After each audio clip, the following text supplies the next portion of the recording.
विद्या study में आपका स्वागत है। आज हमने जनरल साइंस का टॉपिक देखते हैं और इसका नाम है उष्मा। आज हम उष्मा के बारे में पढ़ेंगे। तो आज ये हमारा पहला वीडियो है, पार्ट फर्स्ट है। तो आज हम पढ़ेंगे सिर्फ बेसिक, और बेसिक के अंदर हम क्या पढ़ेंगे आज कि इसका इकाई क्या होती है, उष्मा की इकाई क्या है और उष्मा होती क्या है। अपन यूनिट के बारे में बात करेंगे और उष्मा क्या होती है। तो सबसे पहले हम बात करते हैं यहाँ पर, बच्चों ध्यान रखना, उष्मा एक ऊर्जा है। उष्मा एक ऊर्जा है, उष्मा एक एनर्जी है। सबसे पहली बात आपको यह ध्यान रखना है, ठीक है। दूसरा हमको यह ध्यान रखना है बच्चों कि उष्मा का प्रवाह किसके कारण होता है। उष्मा का प्रवाह, आप ये बोल सकते हो कि हीट का फ्लो किसकी वजह से होता है। हीट फ्लो किसकी वजह से होता है। ये बहुत ही अच्छा क्वेश्चंस बनता है इसके ऊपर। एग्जाम्पल के लिए, जैसे दो तापमान है, एक अपने बात की 50 डिग्री और एक हमने बात की 20 डिग्री। तो बच्चों हमेशा ध्यान रखना, हमारे पास दो तापमान है तो उष्मा का प्रवाह हमेशा 50 से 20 की तरफ जाएगा। इसका मतलब उष्मा का प्रवाह किसके कारण होता है बच्चों, ताप के अंतर के कारण। तो बहुत बढ़िया क्वेश्चन है, ताप के अंतर के कारण। ताप के अंतर के कारण उष्मा का प्रवाह होता है, या आप इसको बोल सकते हो तापांतर ना, तापांतर या टेम्परेचर डिफरेंस, कुछ भी बोल सकते हैं इसको, ठीक है बच्चों। अब इसको देखो एग्जाम्पल के लिए इस तरह से देखना है एक बार कि जैसे वाटर का फ्लो किसकी वजह से होता है बच्चों। वाटर फ्लो किसकी वजह से होता है, लेवल डिफरेंस। जैसे मान लो कि हमारे पास ऐसे दो कोई बर्तन रखे हुए हैं और दोनों एक ही लेवल पे रखे हुए हैं, हमारे पास दोनों का लेवल समान है। तो बताओ दोनों बर्तनों में कोई वाटर का फ्लो होगा क्या। दोनों बर्तनों में वाटर का फ्लो नहीं होगा। लेकिन ये दोनों बर्तन हमने अलग अलग डिस्टेंस पे रख दिए, अलग अलग लेवल पे रख दिए। तो बच्चों ध्यान रखना कि यहाँ पर वाटर का फ्लो होगा। किधर होगा वाटर का फ्लो, हाई से लो। वाटर का फ्लो किधर होता है हमेशा बच्चों, हाई लेवल से लो लेवल, मतलब उच्च स्तर से निम्न स्तर। वैसे बच्चों क्या होता है, उष्मा का प्रवाह हाई टेम्परेचर से, बहुत इंपॉर्टेंट है ध्यान रखना, उष्मा का प्रवाह हाई टेम्परेचर से लो टेम्परेचर की ओर होता है बच्चों, हमेशा ध्यान रखना। तो पहली बात हमको क्या ध्यान रखनी है, उष्मा एक ऊर्जा है। दूसरी बात हमको ये ध्यान रखनी है बच्चों कि उष्मा का प्रवाह किसके कारण होता है, टेम्परेचर के कारण, टेम्परेचर डिफरेंस के कारण। और टेम्परेचर डिफरेंस में भी हमको क्या ध्यान रखना, उष्मा के अंतर के कारण और हाई टेम्परेचर से लो टेम्परेचर की हो जाती है। एग्जाम्पल की जैसे जल का प्रवाह होता है ना, हाई लेवल से लो लेवल, वैसे क्या होता है उष्मा का प्रवाह हाई टेम्परेचर से लो टेम्परेचर। चलो एक एग्जाम्पल और देता हूं मैं, ये एग्जाम्पल भी बार बार पूछा जाता है। जैसे धारा है, करंट है, करंट का फ्लो कैसे होता है बच्चों, ध्यान रखो एक बार। करंट का फ्लो कैसे होता है, जैसे मान लो कि यहाँ 5 वोल्ट है और यहाँ पे 2 वोल्ट है। इसको समझना बहुत अच्छा क्वेश्चन है। 5 वोल्ट और ये 2 वोल्ट है, अपने पास वोल्टेज है, तो करंट किधर फ्लो होगी, हमेशा इधर। अगर यहाँ पर 5 वोल्टेज है और इधर भी 5 वोल्टेज है तो बच्चों ध्यान रखना, करंट यहाँ पर करंट क्या होगी, 0 होगी। लेकिन अगर अंतर है, इसका मतलब धारा का प्रवाह किसके कारण होता है बच्चों, विभवांतर के कारण। विभवांतर, वोल्टेज डिफरेंस। तो धारा का प्रवाह होता है वोल्टेज डिफरेंस की वजह से।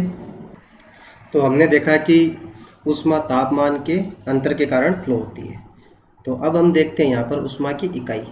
उष्मा की इकाई, unit of heat. Unit of heat, उष्मा की क्या क्या इकाई हो सकती है बच्चों।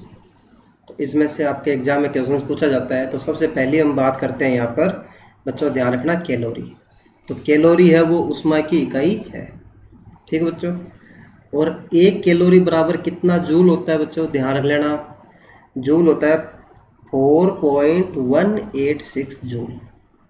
तो क्या ध्यान रखना आपको, 1 कैलोरी बराबर 4.186 जूल होता है। ये एग्जाम में बार बार पूछा गया, ठीक है।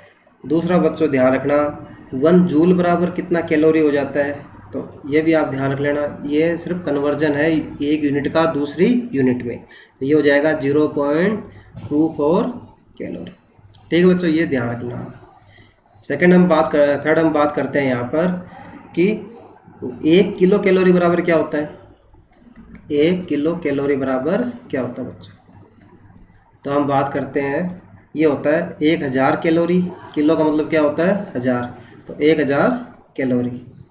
और अगर हम आगे बात करते हैं तो जूल कितना हो जाएगा? 4186 जूल। ये आपके एग्ज़ाम में पूछा जाता है।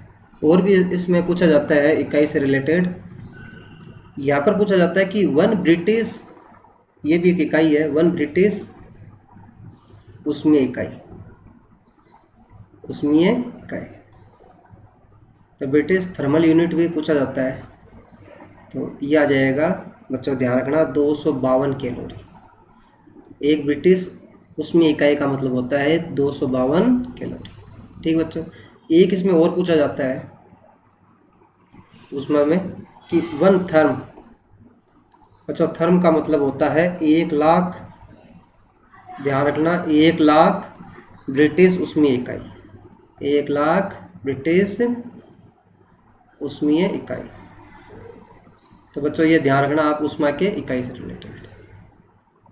ठीक है, तो वापस मैं बता रहा हूँ आपको, देखो एक बार, ऊष्मा एक ऊर्जा है। ऊष्मा का प्रवाह किसके कारण होता है? तापमान के फ्लो के कारण। और हमेशा ऊष्मा हाई टेम्परेचर से लो टेम्परेचर की ओर जाती है। फिर बच्चों ध्यान रखना, मैंने बताया कि वाटर का फ्लो किसके कारण होता है? लेवल डिफरेंस की वजह से।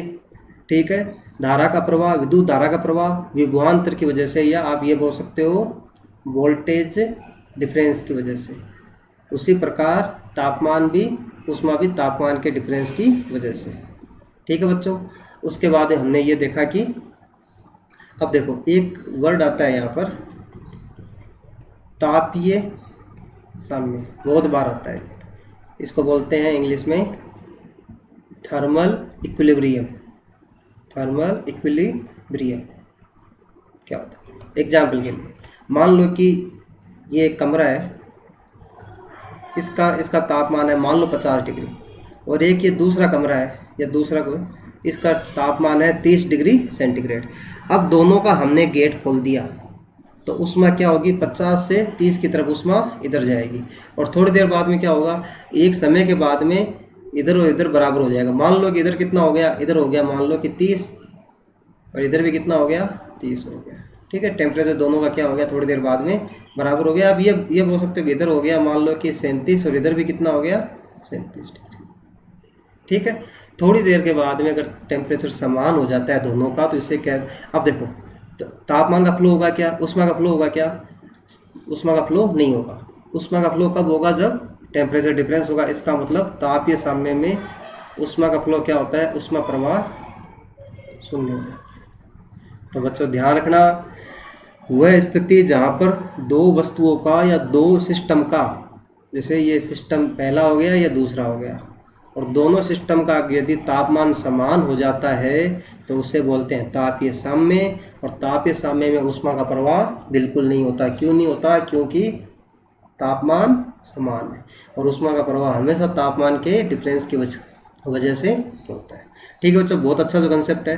नेक्स्ट हम बात करते हैं यहाँ पर, चलो नेक्स्ट देखते हैं। यहाँ पर आपके एक एग्जाम में पूछा जाता है, आपने देखा होगा कि सर्दियों में दो कंडीशन लेते हैं, सर्दियों में और गर्मियों में। सर्दियों में लोहे के टुकड़े को, अगर जैसे ये लोहे का टुकड़ा है, अगर इसको हाथ लगाते हो आप तो ये कैसा लगेगा? लोहे का टुकड़ा आपको ठंडा लगेगा। और गर्मियों में यही लोहे का टुकड़ा क्या होता है बच्चों? बहुत गर्म लगता है। क्यों लगता है? जैसे मान लो कि आपने यहाँ पर हाथ टच किया, आपका हाथ यहाँ पर अंगुली टच की, तो क्या होगा? आपका हाथ का टेम्परेचर क्या है? 37। यहाँ का टेम्परेचर कितना है? मान लो एक बार सर्दियों में 5 डिग्री। तो ऊष्मा किधर जाएगी? ऊष्मा आपके हाथ से जाएगी, आपके हाथ से ऊष्मा जाएगी। इसका मतलब अगर आपके हाथ से ऊष्मा जा रही है, इसका मतलब क्या हो रहा है? टेम्परेचर क्या होगा? गिरेगा, और टेम्परेचर गिरेगा मतलब आपका हाथ को ठंडा लगेगा। गर्मियों में मान लो कि ये है 50 डिग्री मान लो, और आपका हाथ कितना है? 37। अब क्या होगा? अब आपके हाथ में ऊष्मा क्या होगी, आएगी। इसका मतलब ऊष्मा क्या हो रही है, इनकमिंग। आप तो बस इतना ध्यान रखना, ऊष्मा की इनकमिंग मतलब टेम्परेचर बढ़ेगा। ऊष्मा की आउटगोइंग मतलब ऊष्मा का बाहर जाना मतलब टेम्परेचर घटेगा। होता है ना, कोई आदमी की डेथ हो जाती है तो पूरी ऊष्मा चली जाती है, बिल्कुल ठंडा पड़ जाता है, बस इसका शरीर ठंडा पड़ गया, मतलब क्या हो गया, पूरी ऊष्मा चली गई। ठीक है, तो आप ये मानना है एक याद रखने के लिए। तो ये देखो ना, ऊष्मा का प्रवाह हो रहा है। सर्दियों में आपके हाथ से ऊष्मा जा रही है और गर्मियों में आपके हाथ में, लोहे के टुकड़े से आपके हाथ में ऊष्मा आ रही है। ठीक है, ऊष्मा का इनकमिंग है तो तापमान बढ़ जाएगा, ऊष्मा की आउटगोइंग है तो तापमान बच्चों घट जाएगा। तो इस तरह से हमने देखा। चलो, अब हम आगे नेक्स्ट वीडियो में बात करेंगे कि बच्चों ताप क्या है, तापमान क्या होता है। ठीक है, उसके बाद में इस तापमान का पैमाना क्या होता है, मतलब स्केल क्या होती है। फिर हम 4 स्केल की बात करेंगे, डिग्री सेंटीग्रेड, फ़ारेनहाइट, रोमर, ठीक है ना, केल्विन, इसकी हम बात करेंगे। तो नेक्स्ट वीडियो में हम टेम्परेचर स्केल की बात करेंगे, अलग अलग तापमान पी की बात करेंगे बच्चों। ठीक है, तो thank you very much. Please like, share and subscribe. अगर आपको वीडियो पसंद आ रहा है, अगर कोई दिक्कत है तो आप कमेंट कर सकते हो। Thank you very much.